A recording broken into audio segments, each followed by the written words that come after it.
Welcome to the Alcohol Addiction Podcast. I am, of course, your noisy little host, Lee Davey, and today I have a very special guest, Jan Dirk Capelle, the Director of Outreach for Raising for Effective Giving. How are you doing today, Jan? Hey, pretty good. How about yourself? I'm good. I'm doing all right. Actually, just had my soup and my broccoli, and I'm all ready to go for the rest of the day. Where do you live, Jan? Sounds pretty good. I live in Berlin, Germany at the moment. Berlin. I like Berlin. Very, very progressive city. One of the only cities I go to, and I never have to worry about eating food because there's vegan places everywhere. Oh, yeah, definitely. That's one of the upsides of Berlin, definitely. And very, very weird, strange sexual places. I went. Honestly, I went to a restaurant called Cookies and Cream. Have you Oh, ever heard really? of it? Not really, to be honest. So I looked it up. It's a vegan restaurant, right? So we're Right. in a vegan restaurant, and I can hear this music pumping, you know. So I say to the waitress, "What's that? What's the noise?" And she said, "Well, we're on top of a nightclub, and Right. you don't have to pay. You can just go downstairs, and you can all get in the fun." Bearing in mind we're in this vegan, really healthy eating restaurant. So we finish up our kale sandwich or whatever we was eating, go Mhm. downstairs into this nightclub. I've never seen anything like it. It was like a little pretend cinema with like the Kim Kardashian sex tape on. There was like little dark rooms with beds in so people could like get it on. I'd never witnessed anything like it before in my life. Yeah, that's. I guess that's fairly typical for Berlin. I mean, as you said, it's pretty progressive here, Uh, and I guess that's one of the things that's really attractive about the city is that people just do whatever they feel like, and there are uh, no clear restrictions on what's allowed and what goes and what doesn't. So everyone sort of finds their niche, I suppose. I mean, I haven't been to these particular cases because I happen not to, be into that. But if you like that, it's like, I yeah, I did. guess it's a city to be in. I didn't stay in the nightclub for long, but I did end up going to a naked spa with both men and women in, and that was a Right. first for me. Yeah, that's actually something you will find in Germany quite often, Yeah, yeah. especially in the east of Germany. People are really, really easygoing about, being nude at the beaches and stuff like this. And I mean, it's sort of, if you get used to it, it's really freeing. So that's a nice thing to do, I suppose. I actually thought it was a good life lesson because it challenges societal norms and societal conditioning, which we'll talk about a little bit during our interview. All And right. I'm a big kind of like preacher, if you like. Preacher's a wrong word, but I'm a great believer that a lot of people become alcoholics, for example, or become drinkers and smokers because of societal conditioning, because the way that the world is and the marketing and the way that everybody just kind of like turns into a zombie and just goes on their way. And one of those kind of like zombie societal conditioning approaches is everybody has to wear clothes. Which, Right. when you think about it logically, it's like, well, what's the big deal? But if I was to walk down the street naked, I'd probably get arrested. So I enjoyed actually going in there because the initial worrying about people looking at me naked, but Hmm. more so people staring at my wife naked. Hmm. Once I got over that, I literally got over it in a couple of minutes. Right. It just becomes normal. It's very strange. Exactly, exactly. And I mean, yeah, since people get used to it, there's not much staring going on, at least from my experience. No. So that's like, sometimes nice to be positively surprised by an environment like this as Yeah. well. The only person who was doing any staring was probably me. Anyway, enough of all this talk about naked bodies. We didn't get you on there for that. We're going to talk about effective altruism and altruism. In the recovery community, we call this service. Never have got involved in a 12-step program, but I do know that service and doing good for other people is like a big part of people's sober journey. So we're going to talk about that. And the first question I want to ask you is: we talked about societal conditioning, okay? Mhm. And I believe each of us are born with a certain operating system, which is programmed by our parents to a large degree. And mine was that I turned out to be a very selfish, egotistical man, right? Mhm. And I tried to change that, and I tried to be different, but that's a big part of who I am. And when you are like that, when all you do is care about yourself, and I had my bills today, and you get all these bills coming through your door, how on earth do you go from being this egotistical, selfish person who's in debt and has bills to pay to actually deciding, do you know what, I'm actually going to give my money to other people? How does that work? Right. First of all, since I've known you now for a little bit, I know that you are not an egoistic person whatsoever right now. I just wanted to clarify that. Thank you. Yeah, I mean, you're obviously right that being altruistic and especially effectively altruistic is not part of the way we grow up. And I think the reason for that is obviously, or one of the reasons for that is that our societies, the way they are designed, has grown over centuries, and a big part of our survival depended on us being egoistic, right? Like to make sure that we have enough resources, enough food, enough money, whatever it is, in order to survive.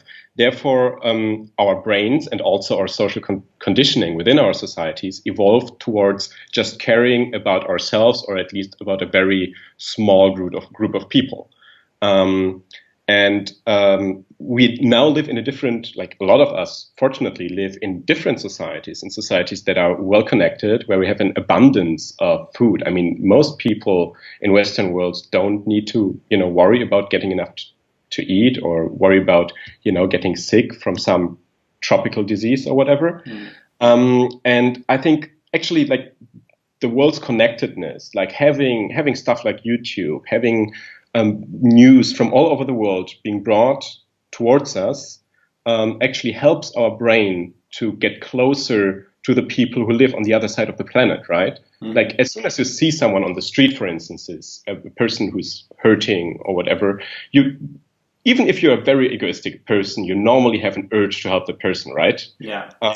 And like what connectedness and, the age of the internet does for us, it really brings these people close and helps us to sort of largen or make our circle of empathy that normally just entails ourselves and maybe our family, really makes it larger and helps us to appreciate that these people, even if we don't meet them in person, are real people at the end of the world, and then really helps us to sort of grow this altruistic urge.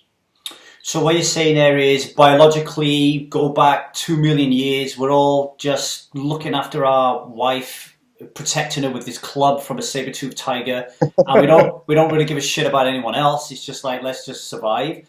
And now, fast forward into the future, we literally, me and you are having a conversation, Berlin to the UK, and it's no big deal. So all of a sudden, through as well, I mean, things for me, for example, Live Aid, Sir Bob Geldof, going through all that experience of, feed the poor in Ethiopia and stuff like that, famine. I kind of remember all that kind of stuff, but the internet, I guess, was the key then, whereas now we are a much more connected society.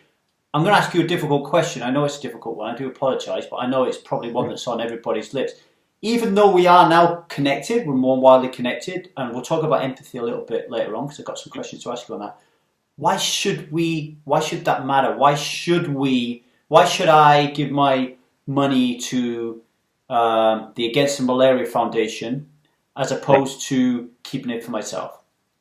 Right. I mean, ultimately, yeah, as you said, it's a very hard question or very tough question to answer, because it's like the answer really depends on what you're all about. I mean, as I said, most of us do, I think, have some altruistic tendencies, and we probably also have a preference for being coherent in a way or another. That means if we know we would help a person suffering in front of us, there's no reason whatsoever that, the suffering of a person far away isn't worth as much. Or, that just being 5 meters, 5 kilometers, or even 500 kilometers away doesn't really matter morally, as long as we can do something about this. And like giving money to the Against Malaria Foundation is the equivalent to helping someone suffering in front of you in the street.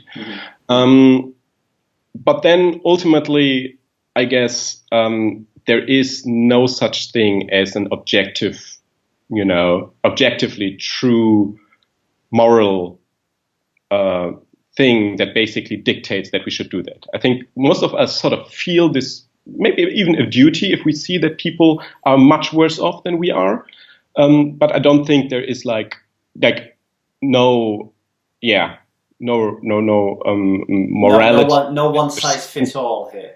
Exactly, nothing like that. But I guess why, if you ask why you should do this, my personal answer is because it really gives you meaning in a life that above all things probably lacks this, given that we don't really have such a strong influence from religion or other things that might give us meaning. I think at the end of the day, what you get out of it is probably this sense of, okay, I did something that mattered.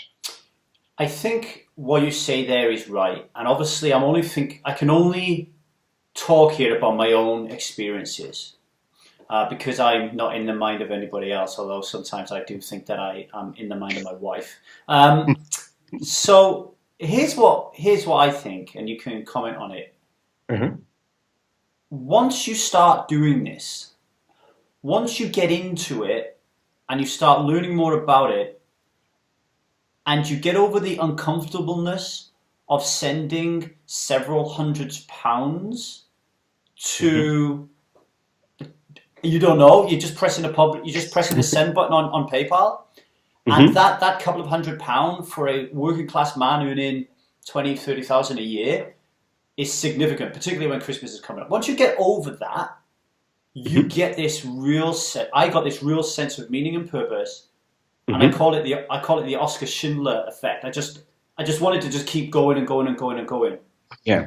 But the key is getting to that point.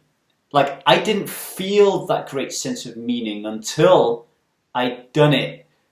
And I guess it shows like this and conversations like this that will help people to give it a go. I can't think of any other great way of making it more appealing to people to give it a go. Yeah, I totally hear you. Maybe two things. First of all, I think it really, the best thing you can do is really to tell people again and again to give it a try. It really is a great feeling to help others, especially if you donate it to an organization that is sort of endorsed by Effective Altruism, so where we have sort of evidence that this is it actually changes something in the world. And then I mean just looking at the numbers, a malaria bed net costs something like $5 or even less pounds, and a deworming pill costs less than £1 per piece. So this already shows you that you can really make a huge difference in the lives of people, and especially give. I mean, if people start trying it, as you said, they sort of discover that this gives a great feeling and meaning.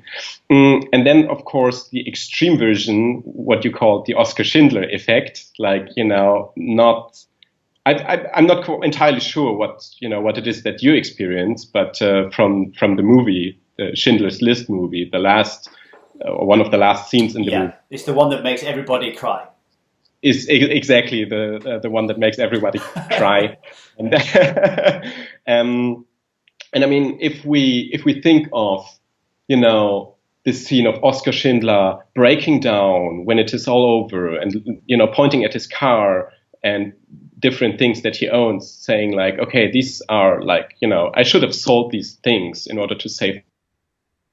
This is something that quite a few people, I think, experience once they sort of started to appreciate how big the problems in the world actually are, and how much they can do individually already. I think this is a point where it is also very important to sort of take care of yourself, in the sense that you just, have your fixed budget of what you want to donate, then give that to charity, and stop there, and sort of allow yourself to have an ice cream, and to, all the fun things that you do in life, and spending money on that in order to be able to keep going and keep helping people, because it really is more important that you keep doing this for maybe 10, 20, 30, 40 years rather than really beating yourself up about it in 2 years and then not being able to do anything at all. I'll touch upon the Oskar Schindler effect a little bit later on, but I still want to touch around this area here of how to get people involved. Okay. Right. And again, I want to share my story, and I'm interested in your thoughts on this. The time that I got involved in charitable giving was many, many years ago when I was giving up drinking alcohol. So you're talking around 7 years ago. Mm-hmm. And this is where I go back to me being quite selfish at a base operating system point of view. I was reading a lot of self-help literature at the time because I'd read a book that helped me give up drinking alcohol, which was Alan Carr's Easy Way to Control Alcohol. And then I read a book called Jack Canfield's Success Principles, and he said I could be and do whatever I wanted to be and do. And I believed him because of the success of quitting alcohol through literature. So I quit my job at 20 years, right, to create this company, Needy Helper. And one of the things that Jack Canfield said, and many other great thought leaders, entrepreneurs and spiritual leaders at the time, they were saying, if you give to philanthropy, you will become rich. And they weren't just saying you would become rich spiritually.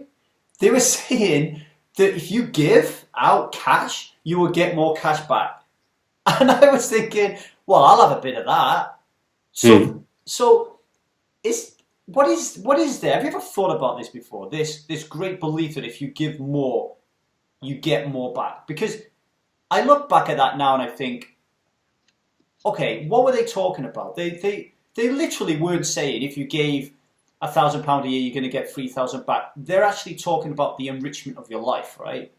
And how that then has a roll-on effect into you becoming more confident. Therefore, you get better at business, so you earn more money.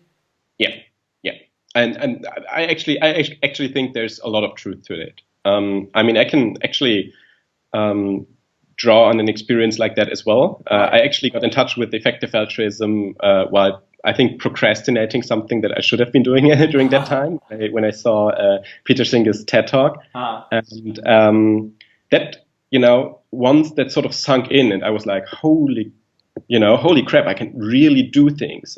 What I'm doing here really matters. Once I had this experience, I really started to, actually less procrastination.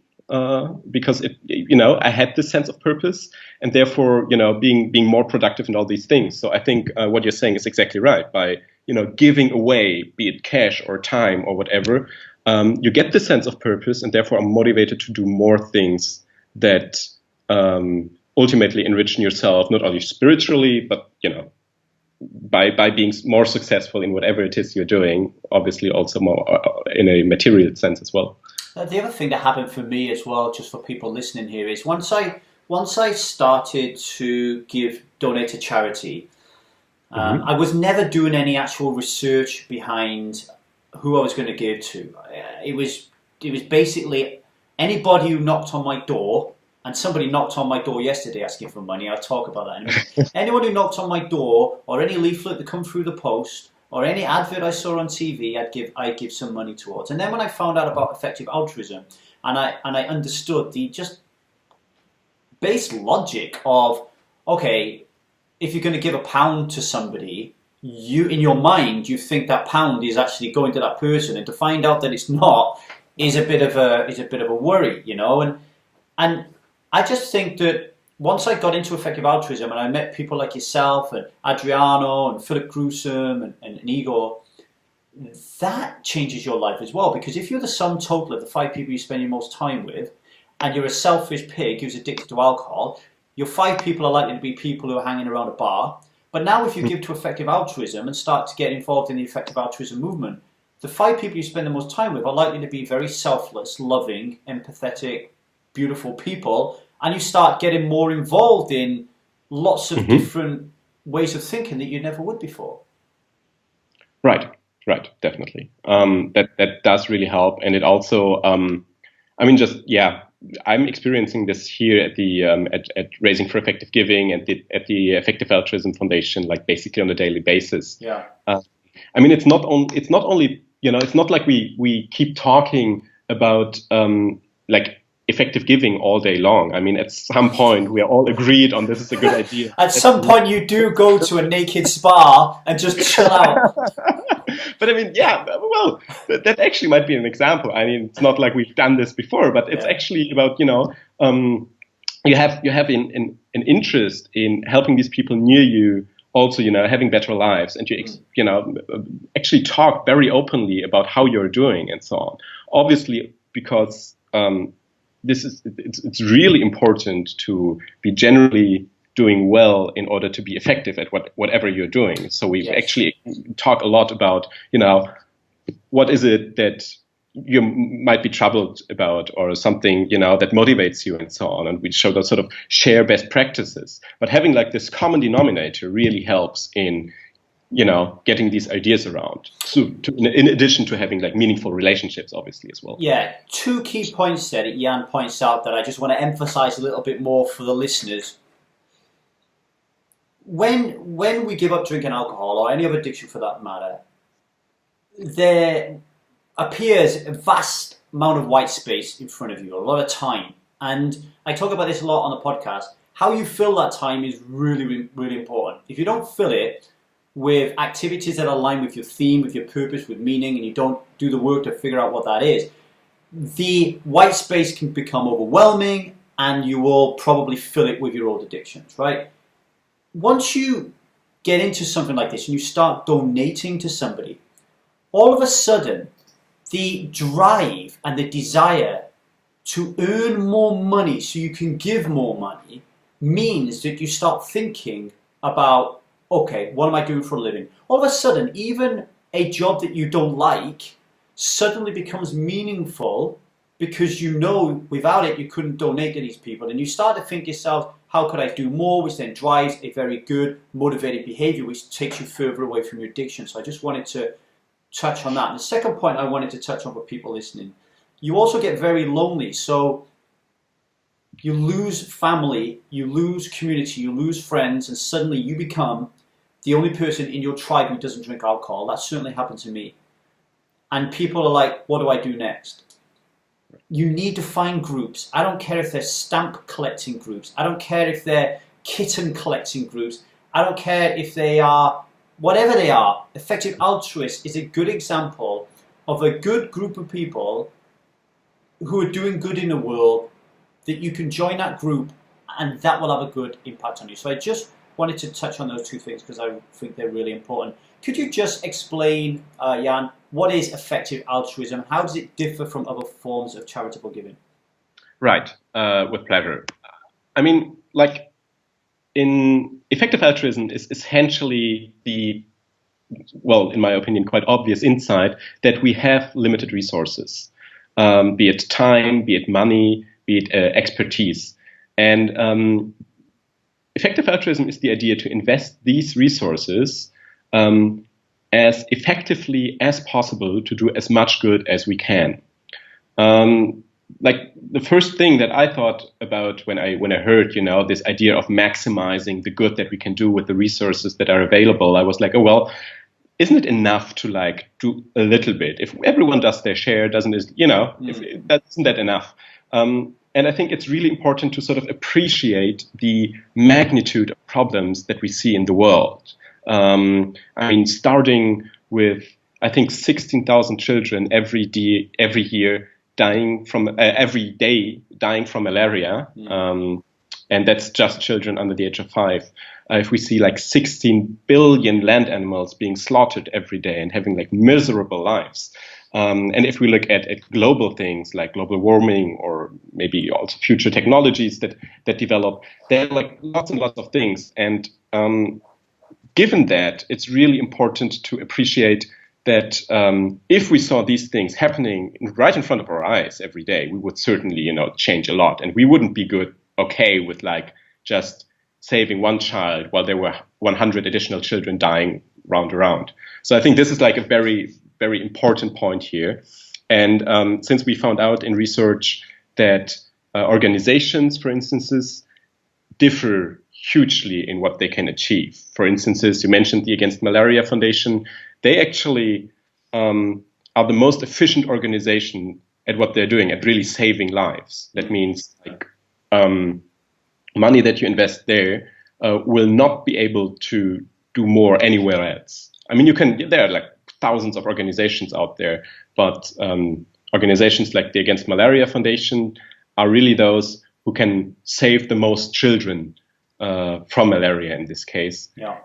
And this is basically the idea of effective altruism. If you can save 10, you should do that rather than just saving one. And science and rational decision making are basically the tools that we use to do that. It's almost like, just to recap there, I'll tell you could help me actually. Just explain the child drowning in the pond, Peter Singer scenario, because I think that metaphor would be really useful for people. Yeah, exactly. I think that's a great illustration as well. So it basically it's a thought experiment that was introduced by the Australian philosopher Peter Singer, and basically goes like this. Suppose you were on the way to whatever some meeting, maybe you are an applicant for some job or whatever, and you're dressed in your best suit, which cost you like $1,000. And while you're walking, along the street, you see a child drowning in a nearby pond, and there's obviously a decision that you need to make. Since there's no one around, you can either decide to walk into the pond, swim, rescue the child, and therefore also ruin your suit and $1,000 basically, or you decide to just pretend you hadn't seen this and just walk on, let the child drown, and save your suit. That's basically the drowning child. And most people find it absolutely clear that in such a situation, we should obviously save the child, because no suit, no amount of money is worth more than the life of a child. However, this has an implication, because oftentimes, like in everyday morality or ethics, we mostly, I think, assume that we are pretty good people by not actively harming others. As long as we don't walk around punching people or whatever, it's good. But this thought experiment suggests that in some cases, not helping might actually be just as bad as actively harming someone. And I think this is like the first interesting implication of the drowning child thought experiment.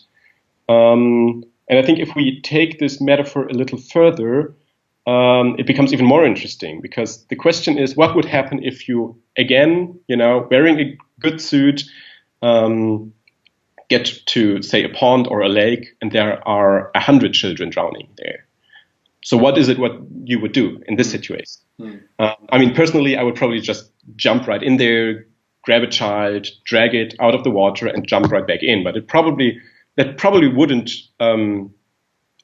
save a lot of children, because I would be really slow and children would keep drowning during that time. Probably look for different strategies, like, getting a boat, calling 911, calling up friends to help me save these children. Maybe I would also do like research and see whether there's some person, just pushing children in the lake. Whatever it is, I think it's pretty clear that we wouldn't just stop after saving one child here again. And I think this is really important this is like an important point behind effective altruism, like this sort of thought experiment, that we really need to think carefully about what the best way to help others is. And it's really strange, isn't it? I was listening to the Sam Harris podcast the other day, and he was talking about a debate that they were having, or he'd heard between, I think it was Peter Singer, might have been Peter Singer, and somebody else who was on the debating panel, saying, if you had a burning building and there was a Van Gogh masterpiece on the wall that was worth millions, or you had these people that you could save, would you save the piece of art or the people? And the logical answer was you save the art, because you can use that money to save even more people.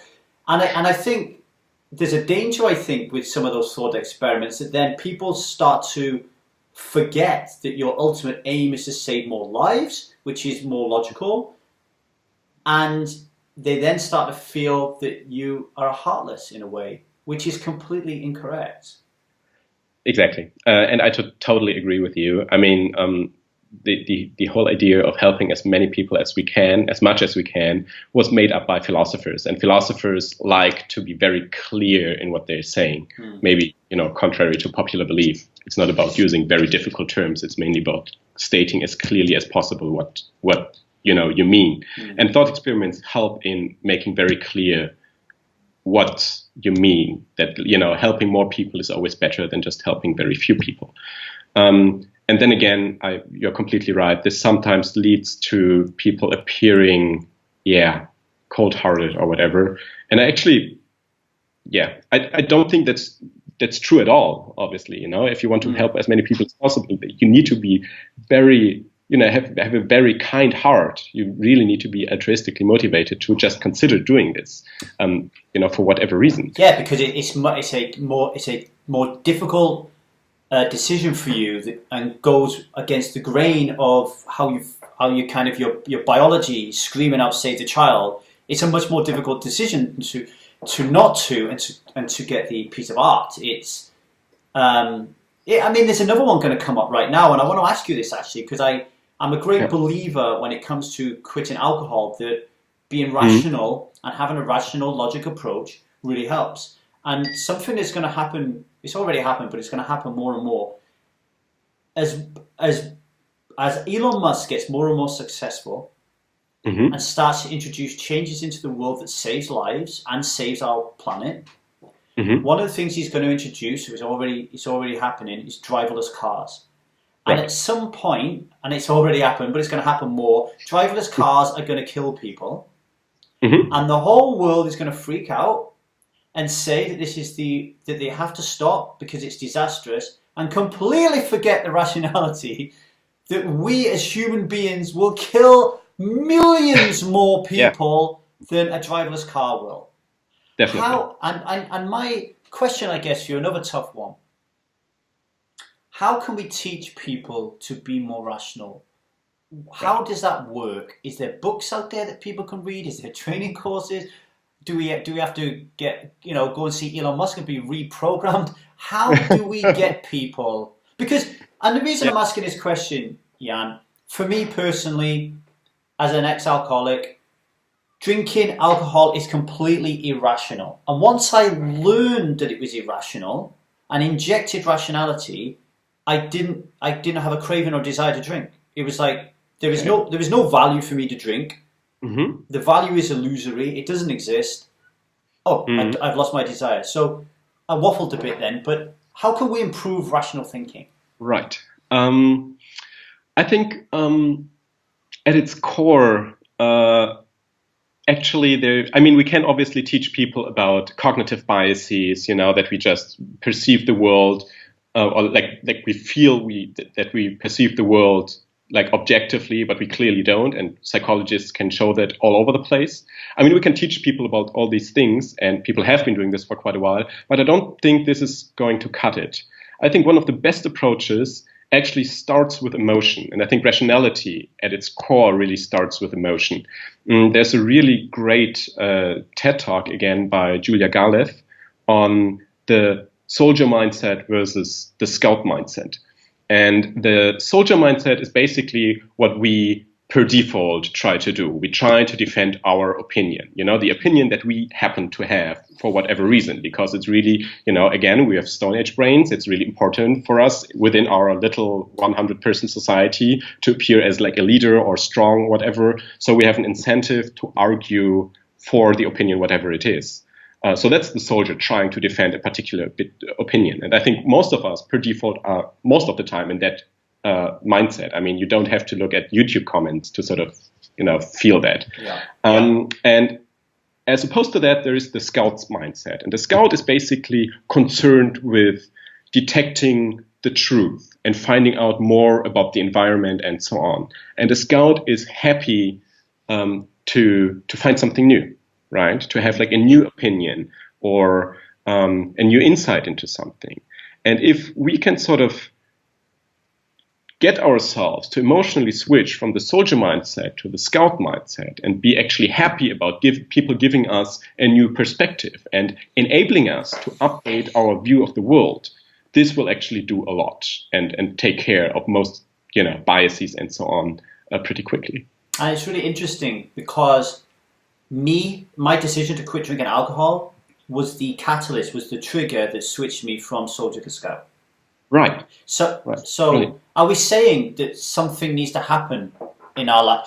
That there needs to be some like pivotal moment that happens in our lives, unless you are kind of like raised to think this way and you go through university and your schooling system thinking this way, which I certainly didn't. I left school when I was 16. Okay. So is that what you're saying? I think it obviously can be like this one crucial moment in our lives, like it was in your case. But I'm actually a big believer in gradual changes as well. That is a thing. I mean, it doesn't make for such a good story, obviously, oftentimes. But like, I think oftentimes really people can change gradually, and this is something we can actually foster in the people around us as well. I mean, just by appreciating whenever someone actually considers the argument being given and concedes that you or someone else might have a point. It's actually something I try to do in my immediate surrounding as well, with my friends and family, that I try to see not only when, people are right, but try to really praise them for considering a counter argument or for updating their beliefs on something. And I think this can actually lead to changes, because our brain learns that not, the only, like, defending our opinion is not the only way to get praise and be appreciated. Yeah, I think that's a really great point. People listening, you should rewind that and listen again to what Jan said, because one of the things that happens with addiction, and we all know this, is we defend our right to do what we do. So if we're a drinker, we defend our right voraciously. Even if we've said to ourselves, I'm going to drink, I don't like it, it's disgusting, it's dragging me down. At some point during that journey, the resistance in your mind will force you down that road where you start defending your actions. There will be something. Let's say there are 10 reasons why you should quit drinking. 9 of them are clear cut to you and you got it. There will be a 10th that will be holding on by the skin of its teeth. And that's the resistance that's dragging you in, that's the addiction. I want to ask you one more thing before I ask you about raising for effective giving. It's just come to me, actually. We talked about how do you develop a rational mind, how do you develop rational, logical thinking. There's another thing that's just come up for me. I'm a working class man, right? I'm a scumbag. I come from nothing. I come from a council estate in Manchester with parents who had no money. I left school when I was 16 just so I could get a job, so I could, drink beer. I'm not an educated man. None of that stuff, right? And when I'm around effective altruists or listening and reading up on these things, sometimes I feel a little bit inferior and a little bit like I'm out of my league. And I have to work extra hard to rise above that thought, to introduce self-confidence, to say that it doesn't matter and that I'm doing the best that I can. Okay, right. And I'm sure I'm not alone in that. Is that something that you've come across before? Because I have this view that if I came to your office in Berlin, everybody would be super smart. Okay. I was sort of expecting you saying everyone would be ready to go to a naked bath. But, I'll take that. I think you're addressing a very important point here. I think this is actually something that I and other effective altruists should work harder on in order to avoid the impression that you have to, have 6 degrees in whatever in order to become an effective altruist. Because at its core, it's not something you learn at a university or at a school even, what this is about. It's really about these 2 components, caring about others and trying to sort of maximize whatever it is you're doing or you can do, be it donating, be volunteering or whatever in order to do something, to contribute. Yeah. And that's the main thing. It's not about intelligence. It's not about sounding smart and whatever.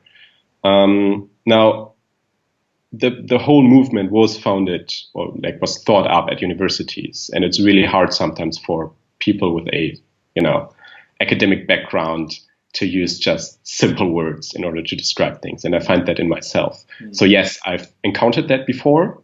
The same, the feeling, and I think this is something that both sides, the people who tend to sound smart because they have a PhD in philosophy and thought up effective altruism, and people joining the movement or feeling that should work on in order to overcome it, because that's it's not great that you sometimes have this feeling. If it motivates you to work extra hard, that's a great thing, but I think a lot of people also feel they can't contribute anything, and that's clearly not true. I think that I am sorry to jump in there. I think it's an important point because, and I want people who are listening to this who help people quit addiction. So there will be people on here who are struggling with addictions and they want to quit. There'll also be people listening to this podcast who help people quit, who want to learn something, right? Mm-hmm. What we're talking about here, I guess, is in order to do the most good that we can do, we also have to become very good marketers, because effective altruism and the logical and the intelligence that surrounds it could be off-putting for a big group of people who are more willing to invest their money into something that is more natural to them and comfortable. So let's talk about poker, for example. The one drop has earned over $18 million dollars, raising money for what I'm sure is a good cause, but I don't know how effective it is. And raising for Effective Giving, which is the meta charity that you work for, was be looking at that with like a Pavlov dog syndrome, thinking, whoa, what we could do with that money and how many lives we could change. And it could just be down to marketing. And the reason I'm raising that right now is, don't be afraid, people, if you're listening to this, about investing in yourself to become a better marketer, to enable you to attract more people into your business that you can help. Because there's this stigma in addiction that you need to do it for free. That if you charge somebody a fee, that you're not really coming from an altruistic perspective, which is bullshit. Because if I can charge you high price for my services and help you in the meantime, that allows me then to use that money to reach even more people, or to invest in my education for me to become even a better coach to impact even more lives. So I didn't mean to go down that tangent, but I think it's really important that we need to think about how we represent ourselves in the world and how that impacts people. Definitely. And it's really important, and it is something, I and we will continue working on exactly to become better marketers. And we've gone 43 minutes without talking about raising for effective giving. Raising for effective giving, talk about who they are and how you got involved in them. Right. Raising for Effective Giving is essentially an organization and community of poker players and other professionals who try to do the most good that they can do, especially by donating a certain percentage of their income, typically something between 2 and 10%. So this is, in the case of poker, mainly means that poker players pledge, so to speak, to donate 2 to 10% of their winnings whenever they win, say, a big poker tournament or something. But it's obviously also something that people in just about any job can do. And I think this 2 to 10% is something that most people can really do without giving up too much. And we've already talked about, all the things going on in the world. Just say someone donates $300 per month. Within a year, that means this person has saved the life of a child, of a 5-year-old child somewhere. Statistically speaking, something around $3,000 US is enough to save a child. And yeah, I mean, just imagine doing that in your hometown, saving a child from like a burning building or from drowning or whatever it may be. I mean, you are like a big time hero for doing that. And this is basically what the members of REC do every month, every year. And we at REC try to get the idea out there and to help people, make decisions in terms of where to invest their money specifically in accordance with A, their preferences and what they care about, and B, also obviously our assessment of what's the most effective thing you can do right now. I mean, as I said, there are huge differences between organizations, and we try to identify those who do the very best because they really can affect orders of magnitudes more individuals than your average charity can. And for people listening, I'm a member of REG. I think I was the first member of REG, actually.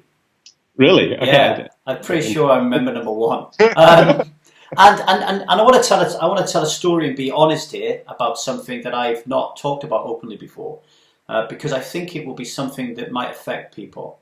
I decided to give 2% of my gross income to REG charities, and when I started off doing that, I just said, every month I would just give REG my money, and I would say to REG, do what you want with it, because I knew by doing my research on REG that they were doing their own research, but also using research on GiveWell.org, which was a charity evaluator, which was designed by people, actually hedge fund managers, I think they were, who wanted to donate money to charity, but realized that when they started asking these charities, how effective are you, they were kind of like, well, we don't really know because we don't measure. So GiveWell decided they were going to start allowing charities to provide them with data that they could analyze that shows, hey, this is how effective we are.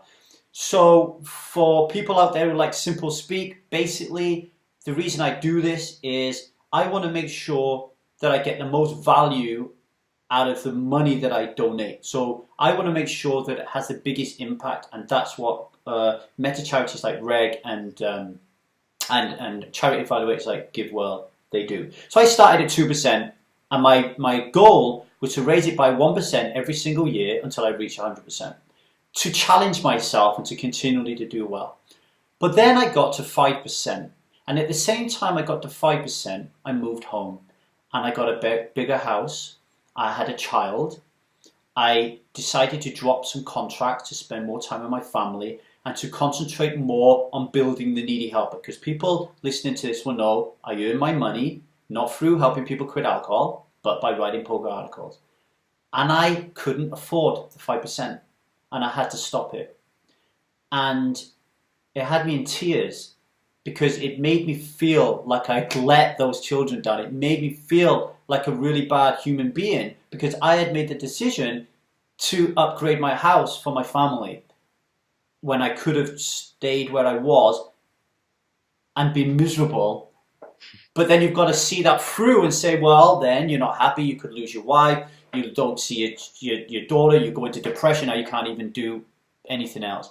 But what I learned from all that, and it's something I'm going to do with the needy helper, I'm going to call it the 1% pledge. Instead of just saying I can't give anymore, and I talked to my friend Salal Shakurchi about this, okay? And I said to Ty, I feel really bad about it. And Salal's like, what are you on about? You spend your entire life helping people quit alcohol and other addictions. Chill out. You're doing a really good service in the world, okay? The 5% can come later on, and that really helped me. But if I would have gone from 5% to 1% instead of 5% to 0%, I think I would have felt a little bit better. So I'm going to go for the 1% pledge on Needy Helper. I'm going to call it the Needy Altruist. I'm going to ask everybody who's going through recovery on the Needy Helper to donate at least 1% of their gross income, and then to set their own challenges if they choose. But if we do that minimum 1%, then we're at least giving something. And I don't think many people will get to the point where 1%, they have to stop 1%. And for me, the habit of giving is really important.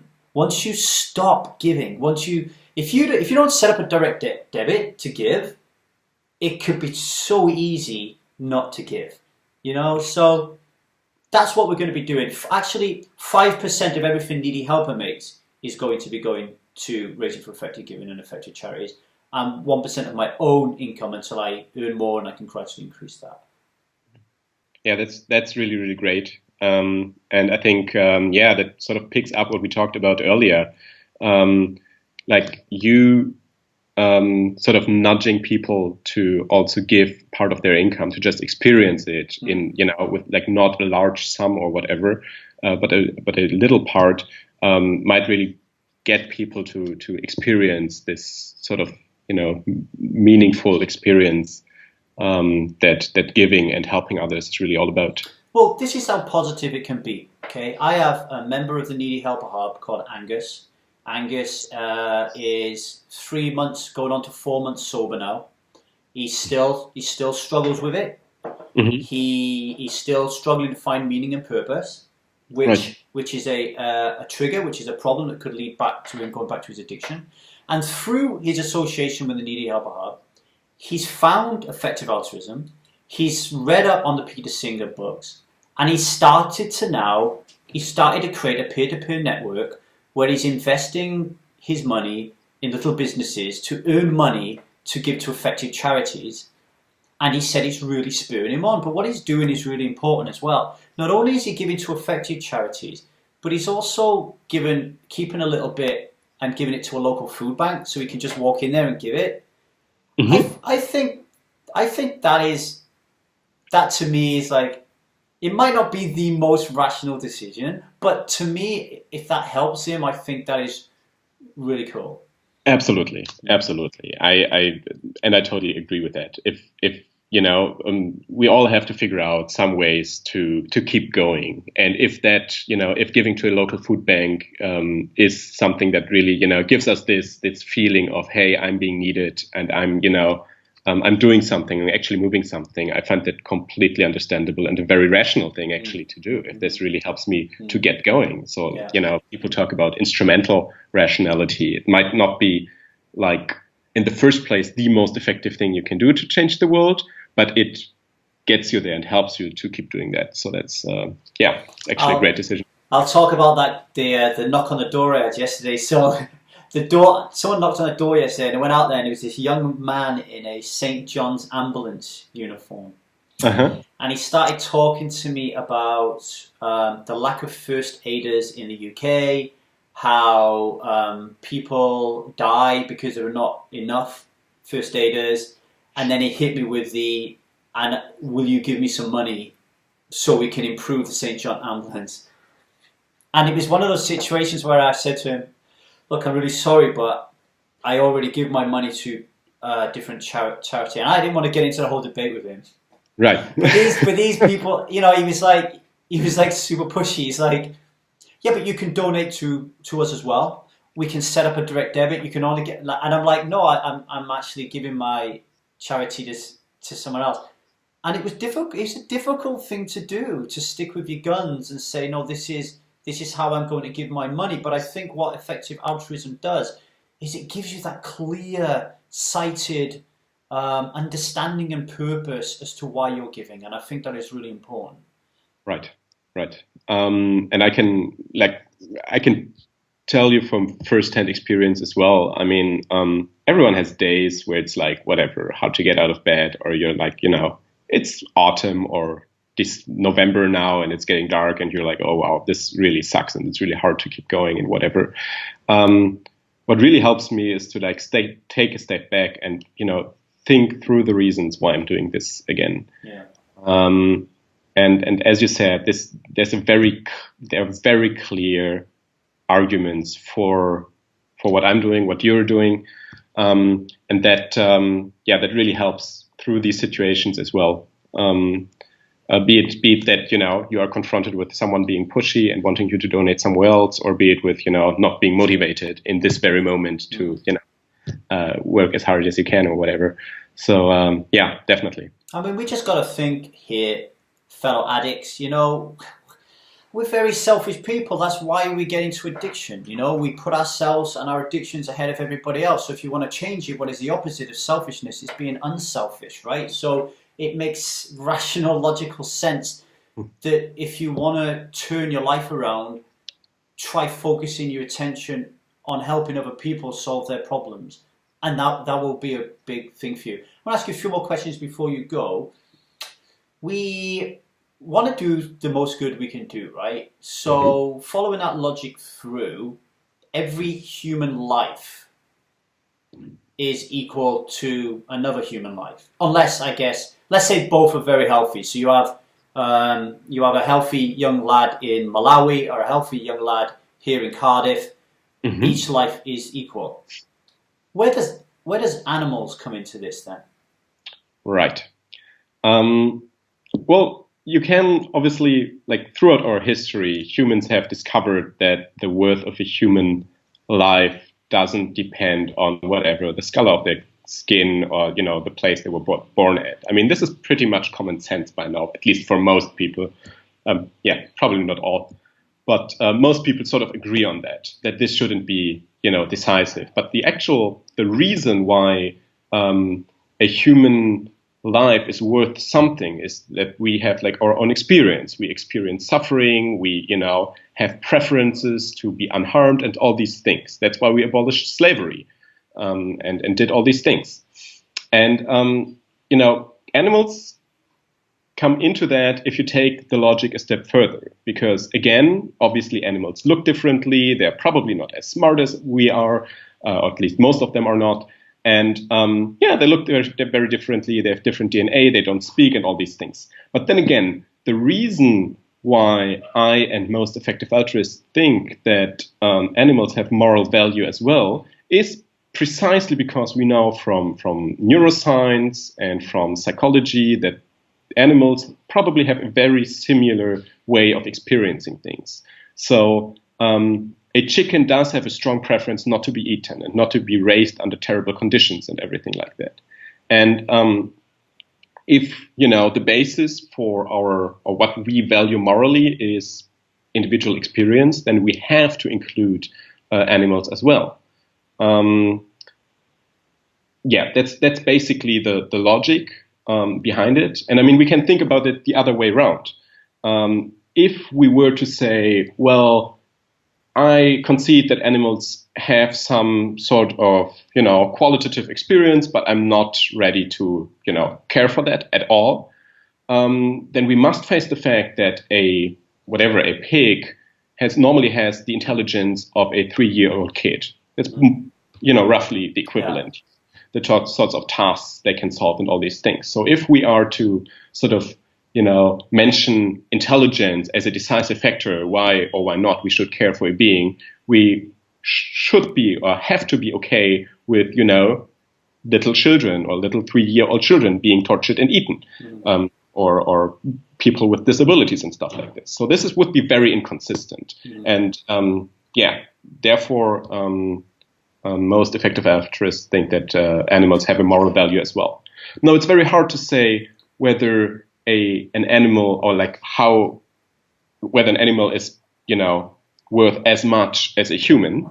And I think there is,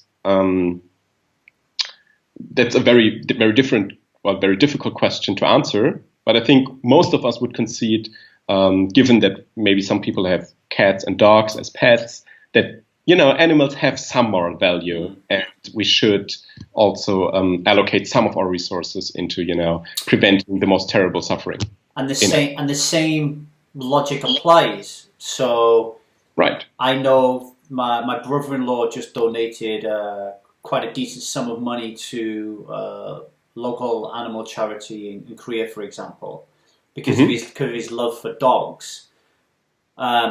But I imagine that money could have been invested in a charity recommended by animal charity evaluators, which then saves more chickens or more pigs or more cows. Or Exactly. That's exactly what this is about. And you mentioned animal charity evaluators. I think they do a great job at showing this on their website as well, how much you can actually do with your donation.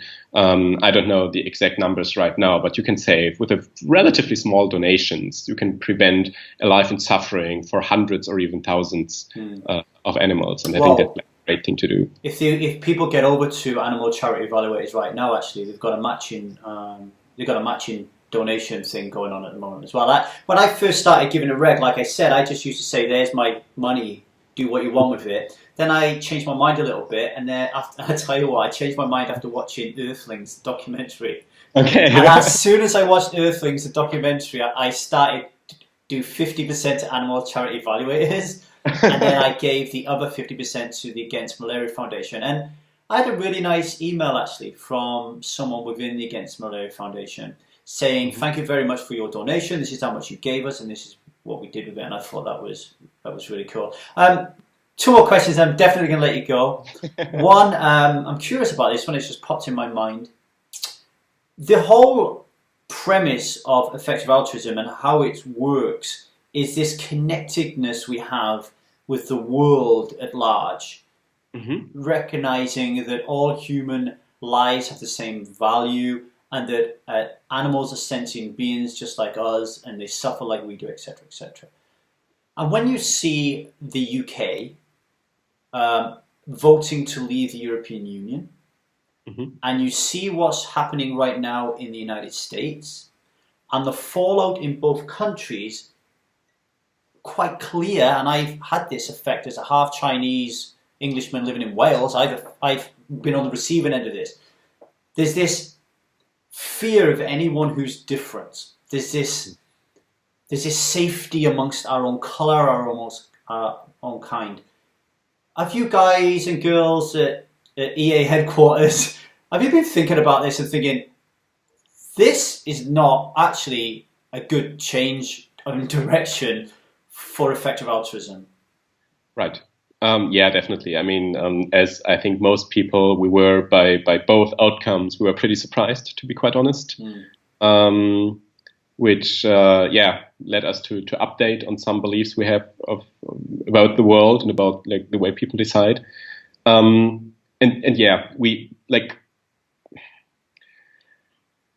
We definitely we're still trying to figure out what this really means for our work, because we don't know yet. We clearly don't know. We in the US it's just too early to call, and with Brexit, and I guess negotiations are going to start. I mean, we have people working in the UK, in London especially, as well. So there will be changes for us.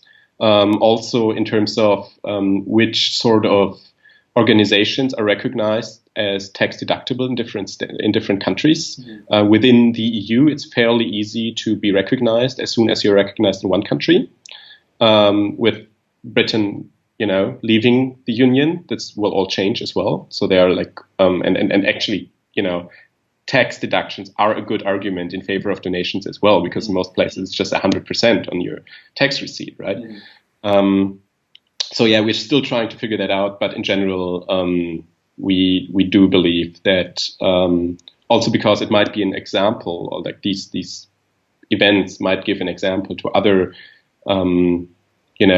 xenophobic decisions in some cases, or it gives more movements power. It gives them perceived power, right? Doesn't it? It's like, we've got some momentum that we can grasp hold of, and I think right now anyone listening to this is quite amazing. Actually, I don't think I've ever met a